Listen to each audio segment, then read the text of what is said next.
I'm going to show you 5 exercises that we're so commonly given as runners to use to strengthen our glutes and show you where people go wrong and how you can make them far more effective. Let's start with a bridge. So we're going to start out on your back, as you'd imagine, for a bridge. And from here, very straightforward, what I see people doing all the time in terms of their bridges is they set up with too long of a start position. Okay, they're creating too long of a lever with the legs. So they're here with their feet.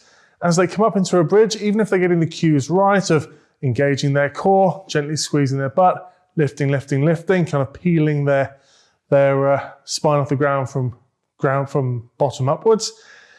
In this position, they end up starting to talk about cramping in their hamstrings rather than work through their glutes. Why is that? Well, in this long position, this long lever position that they find themselves in, those hamstrings are far more advantaged to actually be able to create hip extension, mechanically advantaged to be able to create hip extension than those glutes are. So what we can do is shorten up the position, pull your heel in towards your butt, push down through the heel, and in this position, those hamstrings, well, they're pretty much just kind of quietened down and told to shut up. And instead, these glutes are the muscle group with mechanical advantage. They are the ones that push you up into the bridge, and straight away I can feel the work here in comparison to those hamstrings doing the work when I was here. The other thing, while we're in a bridge, is to talk about pushing through the heels, and I want you to try this for yourself. When you're in a bridge position, come up and push into the heels, and then switch it up and push through the forefoot. As soon as you start pushing through the forefoot, it's all quads. If you push through the heels, it forces you to use that posterior chain. Okay, now, next up, if that was a few little tips for your bridge, another real simple exercise that people don't really get the most out of is a squat. Yeah, a bodyweight squat, as simple as it gets. But there's a big difference between, with the bodyweight squat, starting out feet, shoulders width apart, keeping your back straight, starting out breaking at the hip first, sitting your butt back and down. Big difference between this and kind of finishing here versus this and squeezing that last little inch or so out of hip extension, getting the hips through and consciously squeezing your butt at the top. Not talking about overextending, hyperextending through your low back. I'm not talking about that at all. I'm just talking about completing the movement, getting to the top consciously. Squeeze your butt. So we're here, squeeze, here, squeeze, here, squeeze, pushing the hips into that final position at the top of the squat. If you're simply getting here and just rushing through into the next rep and not completing that last inch, we're not really working in any kind of even to neutral at the hip, let alone into any hip extension. We're staying slightly flexed the whole way through. And of course, as runners, what we're really after is getting glute max working to push us into hip extension here. So we need to practice extending.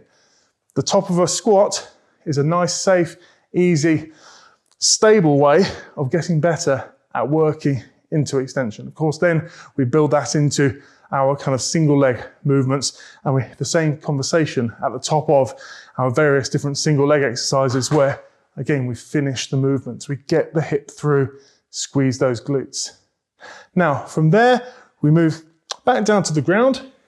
People go wrong all the time, even without a resistance band, when doing things like the simple clamshell exercise here. What we're after with a clamshell exercise or any side lying exercise is making sure that you're not bailing out into rotation. Hips stacked one on top of the other. If anything, slightly forwards facing, so you're slightly rolling in towards the ground, will emphasize the muscles at the back here. So that will feel very glutey in comparison to being rolled out like this, where in this position, lifting up, getting a lot more TFL, tensor fascial lata. Now the problem is, where people have been given this exercise to combat ITB syndrome, They're being told, do lots of clamshell exercise, strengthen up glute med, really start to work on creating a little bit more strength through the outside of the hip there. They end up actually strengthening, if they're bailing out here, strengthening the muscle that's already overworked, already overly tight, creating, or at least in part, creating the ITB issue in the first place. That muscle tensor fascial lata, TFL, can be kind of troublesome. So working slightly forwards, the easiest way to do that is reach with the hand. That will put you in the right position, trust me, when you're doing a clamshell. Try that in comparison to that. Completely different exercise. Okay, then to finish off, we're going to go through a single leg balance exercise and then an exercise that we see all the time, people bailing out of and just wasting their time with. So, single leg squat. Big old difference between how a lot of people do a single leg squat, which is more of an exercise loading up the knee and the ankle. So they're here, especially our kind of mini squats given by the physio a lot of the time. Here, as opposed to here, loading up the hip. Okay, let me show you that from side on. The easiest way to do that, in fact, is to have something to reach to. So let me use the box here. Side on, if I show you the first variation, which is keeping the torso fairly upright, you can see that most of this movement is coming from the knee, coming from the ankle. If we look at the range of motion here at the hip, I stay fairly open at the hip joint. In comparison, if I reach forwards, look at how much more hip flexion goes on. The forwards reach forces me to sit my butt back, forces me to load my glutes, and guess what? It's what we said earlier. As we get to the top of the movement, bang, hip through, squeeze your butt. So it's down, forwards reach, and squeeze. That again helps us get a lot more out of our glutes with a simple single leg exercise. Now the last one of these is our donkey kicks. We see people doing donkey kicks quite often, either with or without resistance bands. A lot of the time, if they're doing it with a resistance band, they're completely overloaded and they're working way too hard through their lower back. What I want to see with a donkey kick is isolation. I want to see you working the hip. You may not be working through a huge range of motion, but look how still my lower back is here in comparison to that, which you see all the time.